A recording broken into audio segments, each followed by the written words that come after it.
Tuna changamoto ya wakala wa vipimo, wanatusumbua. Tunaomba utusaidie baba. Wanasumbuaje? Mtu wa wakala wa vipimo yuko wapi? Walibeba lita 20 moja, lita 10 moja, lita 5 mbili na lita 3 mbili. Ashokiliene. Hawajarudisha, wamebeba, wameondoka nayo. Na hatuna mtaji baba. Tuna marejesho, tuna familia na tuna watoto tunawalea, tunawalipia hela za walimu na michango ya chakula. Hebu wakala, kwa nini mmechukua hayo mafuta? Mheshimiwa Waziri Mkuu, Mwakiti akilia pena kaini. Naitwa Alex Manajani, ni kaimu meneja wakala vipimo Singida. Kwa nini mlichukua mafuta ya wajasiriamali? Kulikuwa na changamoto pale ya mkaguzi walienda pale siku ya tarehe 11 mwezi wa 6 kwa ajili ya ukaguzi wa kusikiza. Sasa mara nyingi huwa tukienda pale wanakimbia. Kwa hiyo tulichokifanya ni kufika pale na kuchukua Kwa nini mmechukua mafuta? Ndio swali linalosema. Tumechukua kwa sababu tumekaguzi wa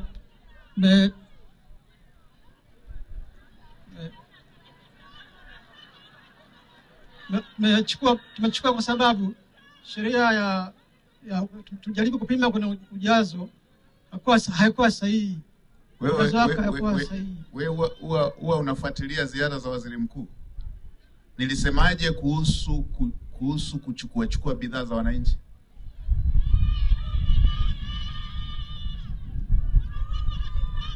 Wewe unafuatiliaga ziara? Nimesemaje kuhusu kukamata bidhaa za wananchi? Watu wanaagiza kama tusikamate. Kwa nini mmekamata? Kwa nini mnaenda kuchukua? Huo ni mtaji. Dumu moja la mafuta ndio mtaji wake. Nyinyi mnachukuaje bidhaa? Na nimesema msikamate hata bakuli la maharage. Ni kwa nini mmeenda kuchukua kwa nini mmeenda kuchukua mafuta ya wafanyabiashara? Tumechukua haya mafuta hayo yako wapi? Tunayo kama kielelezo. Kabla sijaondoka wilaya ya Iramba mwe mmeshawarudishia, na ili mshike adabu. Mkuu wa wilaya, kamata walioenda kuchukua hayo bidhaa, weka ndani washike adabu. Haya mambo gani ya kijinga mnaleta haya?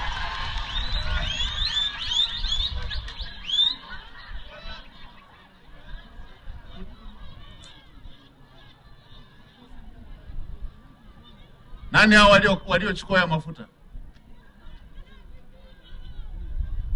Hebu wataje waliochukua hao.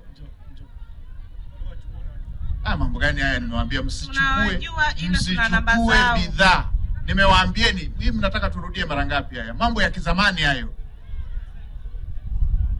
Itarudishwa. Hii umeshamaliza, itarudishwa. Inarudishwa leo. Mwatafute leo mwarudishie bidhaa zao. Tuna siku 5 baba, tufanyi biashara, tunakimbizwa. Hamna mafuta barabarani, tumekaa nyumbani.